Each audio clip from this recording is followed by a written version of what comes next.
Do you know the 9 black boys that were sentenced to death after a fight on a train during the Jim Crow South?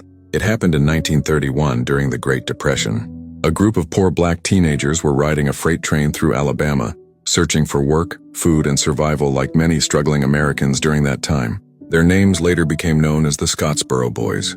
They were Clarence Norris, Haywood Patterson, Charlie Weems, Andy Wright, Roy Wright, Glenn Montgomery, Eugene Williams, Willie Robertson, and Ozzie Powell. Most were teenagers. The youngest, Roy Wright, was only 13 years old. Everything changed near Scottsboro, Alabama on March 25, 1931. While riding the train, a fight broke out between the black teenagers and a group of white youths traveling illegally aboard the freight cars. According to reports, the fight began after white teenagers tried forcing some of the black boys off the train. The black teenagers fought back. Several white boys were forced off the moving train before authorities were alerted in Paint Rock, Alabama.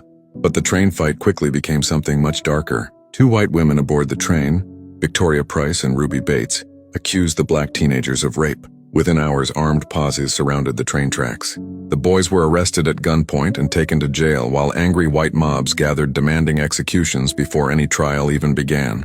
And during the Jim Crow South, an accusation from a white woman against black boys could become a death sentence almost instantly. The trials moved with terrifying speed. All white juries, almost no legal defense, crowds outside demanding convictions. Then came the verdicts. 8 of the 9 boys were sentenced to death. Some were still children, but the case soon exploded across America. Civil rights groups and journalists exposed major problems with the trials. Medical evidence was weak.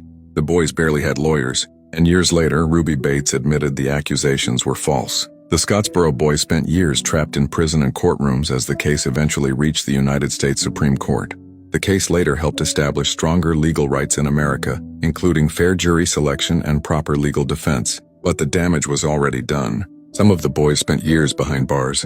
Some never emotionally recovered, and their lives were permanently scarred by racism and a legal system already prepared to condemn them. Today, the Scottsboro Boys case remains one of the most infamous examples of racial injustice in American history, because in Jim Crow America, 9 black teenagers nearly lost their lives after one train ride through Alabama. If this is your first time hearing this, comment first time. Not every hero makes it into textbooks.